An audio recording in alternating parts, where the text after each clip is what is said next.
Hey, and welcome to our tour of Allure of the Seas. And what we're going to do is we're going to look at what we loved about the ship after a $100 million dry dock. So we sailed 3 weeks after on the first 4 week cruise out of Barcelona.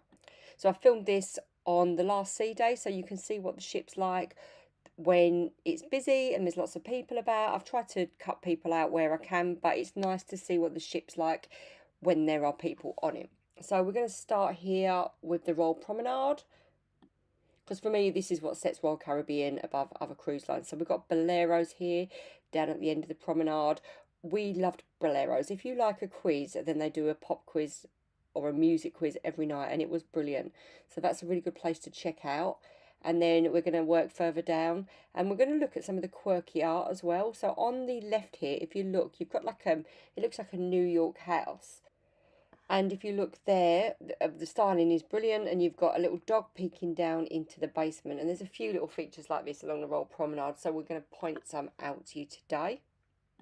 So as it's a sea day, people are milling about. The weather actually wasn't great, so it gives you a sense actually that it's not packed. I mean, it's busy, but it's not hammered. And you've got your Sorrentos, and opposite that you've got all your shops. So I am really bad for not going in the shops, but you've got your port merchants, and you've got the logo store next door. So now we're going to nip into the pub, because again, another quirky thing is you've got a little couple here dancing down the side alleyway, and there they are. The pub was brilliant at night because it had a live singer on, and he was excellent. And then we've got Sorrentos. So I don't really eat much Sorrentos because I'm gluten free, and they will make a pizza. You can order them, but it's a whole pizza, so yeah, I'm not committing to that. But there you go. And I mean, just our kids loved them when they were younger. They're really good pizzas, and there's a lot of overspill space. You can see there that there's lots of places to sit, and again, you've got free water, tea and coffee, so it's a great place to go. And then we come out and we were back at the Bow and Stern there before moving up towards the Cafe Promenade. And then you've got the car and the Rising Tide bar in front of you. But just check out this little boy peering round a lamppost outside the Cafe Promenade.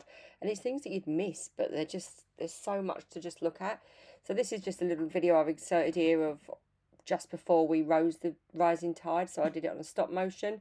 But it's quite a novel experience. You just go on, it's quite chilled, have a glass of wine and go up to Central Park. The Pesky Parrot is a new addition that was added in the upgrade, and here is Floyd, one of the amazing barmen, making the monkey business, which was our favourite cocktail. It's a really cool, chilled out. It was never busy, which really surprised me. But then you've got this little seating area outside as well. We never sat there. I preferred to be in the bar and in the thick of it. So you've got some totem poles there on the side, look with it lit up eyes. It's a really cool bar. So now we're going to nip upstairs, and before we go out onto my favourite area, there you go, there's the Royal Promenade from up top. You've got Schooner's Bar there. Now, we loved Schooner's Bar on Allure. It's been hit and miss for the last few cruises for us, but the singer was brilliant and the bartenders were amazing. But just look inside this periscope, because it's really cool, and it's all these little things around the ship that it's just worth taking time to have a look at, because there's so much. Like when you go across to the boardwalk, look up at the dresses with the diamonds. It's not the right time of day to look at them, but at night they're all lit up. So we're going to walk out onto the boardwalk, and they've spent a lot of money out here. So there we've got the horses. I love this. I love the stages of the horses and the Hall of Mirror with all the pictures. It just really starts the atmosphere, and it's just such an exciting place to be. I mean, our kids are grown up now, and this is the place I radiate to. So we've got the doghouse. So we didn't eat there because I'm gluten free. I didn't even ask, to be fair. But it was busy all the time. And to the right hand side, you've got the donut house. It's family fun day. Again, it's sea day, so you can see that even on a sea day, because the ship's so big, and we weren't quite at full capacity, but there's a lot of people on the ship. There was well over 5,000, and it was never packed anywhere. So you could get on family fun day. You could get the candy floss and the popcorn. They were extra. There were balloons, games. I mean, I'm sort of whizzing through here a bit because I don't want to film anybody's kids really, but I wanted to show that, you know, it's not crowded. And before I went on one of these ships, I just had this vision that it would be so crowded and over busy, but it's just not. It's just everywhere's balanced out. And that is because the ships have got so many areas for people to chill. So at the back we have got the Aqua Theater, and I'm going to just slot in here a bit of a clip of the show at night because it was phenomenal. I mean, this is Aqua 82, so we saw the first one in October on Oasis of the Seas. Allure was every bit of as good. And then you've got your rock climbing walls up either side, which we said the whole cruise we were going to do and never got round to it. So I'm quite mad at myself because I do enjoy it. And the Ultimate Abyss, which is new. This is what they part of the big renovation, because this was the only Oasis class ship it wasn't on, and we did use it because it's amazing. And we're going to just walk round here. So again, we've got some Boardwalk style posters. The theming is phenomenal. I just love the whole atmosphere out here. And then you go on to Johnny Rockets. Now, we ate there for breakfast. Breakfast is free in Johnny Rockets, and it was really, really good. And again, I'm gluten-free, but I'm okay with trace, so I was able to have a breakfast and it was delicious. I know there is a fee for lunch and dinner, but I mean, it still does get busy, Johnny Rockets. So, but our favourite is Playmakers, and again, that is another new addition to Allure of the Seas.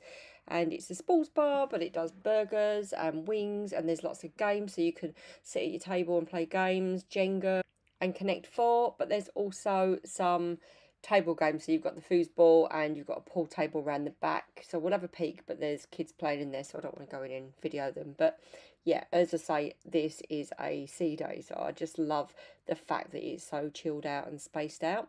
And then Central Park, another favourite for us, and this is a great place because even though the ship can be really, really busy, Central Park is still always super chilled. So obviously you've got some great restaurants. We dined at 150 Central Park and loved it. You've got Chops and Giovanni's. You've got the Trellis Bar. We sat here quite a few times and really loved it. And then, this isn't a secret, but there's a little, I don't know what you'd call it, a little walkthrough around the back that takes you to Giovanni's, and people often just sit around there and read a book. I mean, we tend to find ourselves at the Trellis Bar more often, but it is a nice tranquil place. There's lots of places on this ship to get away from everybody and just have a chill out, and it's just bringing us around to Giovanni's when people are sat out having their lunch in the sun. And as I said, this is a sea day and it's really chilled down here. It depends where the ship is to where you get the sun, but we've always found a sunny spot and just love coming down here to chill out. And I mean, don't get me wrong, the pool deck will be busy, but look at it down here. So there's space for everybody. And across the way we have Park Cafe. Now, we love Park Cafe. It's a really great space to go in the morning for coffee. We didn't step foot in the buffet restaurant because if we wanted a snack, we came here.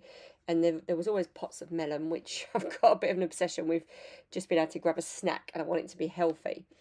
They also do the best beef in here. This was introduced to me by Donna, my partner in crime at Cruising with Kids, and it's just incredible. So there's the fruit, and you've got the roast beef over here. So a lot of people come and get the roast beef sandwiches. They will do it on gluten-free bread, but they will also do it on a salad. So I've been having a salad made up and then just putting the roast beef on top. But you can make up any salad you want. It's brilliant.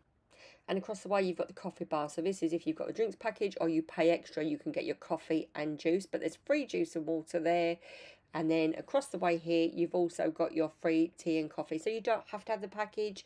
You can come in and get a free tea and coffee. And then there's lots of seating areas outside. And as I said, it's not in the sun now, but they quite often are. And now we're going to walk round past Giovanni's. And this is a great district for all the specialty dining. We loved coming here at night. I should have videoed it. It's all pretty and lit up. It was a bit windy at nights because the weather, it was good in the day, but a bit cool at night. And then we've got Vintages. So Vintages was a great place to come. And some days we just sat with a glass of wine and our laptops and worked for an hour. Once we'd got back from pool, it's really tranquil in there. And some really great choices of wine and tapas. So that's a great one to check out. And the last place we're now going to head up to is the pool deck and sports deck. So as I say, I'm trying to dodge around people so I don't video people too much, but it's a bit avoidable on a sea day. But it's also great to see the ship and what it's actually like with people on it. So we're walking around now to the water slides. So you've got two on one side and one on the other. So you've got the two racing slides and then you've got the one on the left with the bowl, but I'll show you those when we get around the other side. So we're looking down here over Central Park, And on the top deck, I mean, for me, it wasn't sunbathing weather, but you know, some people are amazing and hardcore and they're committed to the sun. So good on them. But as you can see, there are sunbeds everywhere. I mean, all right, there's less sunbeds in the sun. On the top deck, there's definitely sunbeds. It was a bit windier up there. I mean, you can see that guy's in full sou'westers. But yeah, it was a bit chilly for me. But people were set out and there was space around the pool still. So there are 3 pools and a children's pool. So we've got this separate video of the children's pool when there was no one at it, but you can see that they've got water slides and climbing frames, but then there's also an extra little area for toddlers in nappies that aren't potty trained. And as we come around here, you can see that there's actually quite a few sunbeds at that corner over there in the sun as well as out of the sun. So it's not that bad, because I think on some of the smaller ships you have to really fight for sunbeds and I can't bear that. But if you want to do that, there's spaces there. So we're going to wander on round the back now to the sports deck. So this is where the dive centre is. I didn't notice that open, but then I wasn't looking for it. So in there we can just nip in and have a look at the sports arcade, but we'll do that after. But we're going to look at the Mason Jar. So the Mason Jar is another new bar and restaurant. Now we dined here and we really enjoyed it. It's like New Orleans style comfort food and service excellent, and yeah, it was brilliant. So you've got these rocking chairs round at the outside, so sometimes you catch the sun on those, and it's overlooking where the golf dunes are. So you can grab a cocktail and sit there. But there is a singer on today, so I'm just going to quickly pop my head in and you will see the bar. So you've got a bar and a separate restaurant, and it's a really great atmosphere in here. I love it. And I'm just going to pop in a little insert video as well, and that cocktail was amazing. It was a bourbon with syrup and bacon. I know, crazy but amazing. So when we come out of here, you've got the Crown Lounge just to the left, and then you've got the golf dunes, and you can see we're looking over here onto the boardwalk. So this is where the zip wire goes across. I have done that and it's brilliant. This is a great opportunity as well to have a little peek at the boardwalk balconies. You can see them all from there. And you can see that some of them have got quite a bit of sun, so it's something I'd definitely consider for the future. So here's the golf dunes, and then we've got a little tots bit there as well. And now we're going to head up to the sports deck. So what is it? The new addition to the sports deck is the Ultimate Abyss, which is a great way to get down to the boardwalk. And now we're heading up to the sports deck, which is somewhere that our boys spent all their time as they grew up. They're not on this cruise, but even as young adults, I think they'd love it up here. So there's 2 flow riders on here. So for a big ship, that's great, because it means that there's separate sessions going on and the queues are less. And then you can see there it is, the Ultimate Abyss. So this is such a great way to get down to the boardwalk, and we have done this several times. It's so much fun. It's not just for kids. And what I like about this ship is it's still got the wipeout bar. So not all of the ships have got the wipeout bar, so you can sit here and have a drink as well, while your kids are doing the surfing or whatever. Obviously you're going to be there watching, but it's just a nice place to come and hang out if you're partial to a sports environment. So there's the other flow rider, so that's currently not on, but it's obviously on soon because there's a queue building up. And then we're going to walk down to the sports court. So the sports court's huge, and I managed to get a peek on here the other day when it was empty, but there is stuff going on all the time. And again, it's a great place to connect, to meet people, for teenagers, for adults. They have separate and different sessions on, and then you can see the zip wire going across there as well. Now I did do this on the last cruise and it is brilliant. I was a bit scared, but it's definitely worth doing. And now we're going to walk through or round El Loco Fresh. So we didn't go in it this time. I mean, it is always this busy, and there's so many other places to eat on a ship that I'd prefer. So you can still get a drink there. The food is included, but I mean, look at that queue. But as they are great if you like tacos and stuff. Now you can get tacos from Playmakers, but there's a cost. If you want them free, you can get them there. And lastly, the arcade. Now, I know nothing about arcades, but I had quite a lot of questions of people asking me to video it, put it on TikTok. So I just thought I'd include this in here as well. So there's lots of games. I mean, you have to pay for all of them. You get a card, if I remember from when the boys were younger, and you put them on your SeaPass card, so you put credits on. So that was how they did it, and you can see you've got bike games, driving games. I'm not sure how I feel about the games where you can win stuff, but yeah, there's everything. There's some dancing games, but the kids seem to love it. So I hope you like our review of Allure of the Seas. So this is, as I say, this was the third sailing out of its dry dock or amplification, where they spent 100 million. Donna was on for the 2 back-to-backs before, then I was on the one after. So we spent a good 2.5 weeks on exploring, getting to know the ship. And we love Oasis class. We'd spent a couple of weeks on Oasis recently. So any questions, please do ask. We love all the upgrades. I think it makes it more of a current ship. And just chatting to people on board, it's all been really well received. So that's really great as well. So yeah, any questions, please do ask. We'd love it if you'd like the video, and please do subscribe. Happy cruising. And thanks for watching.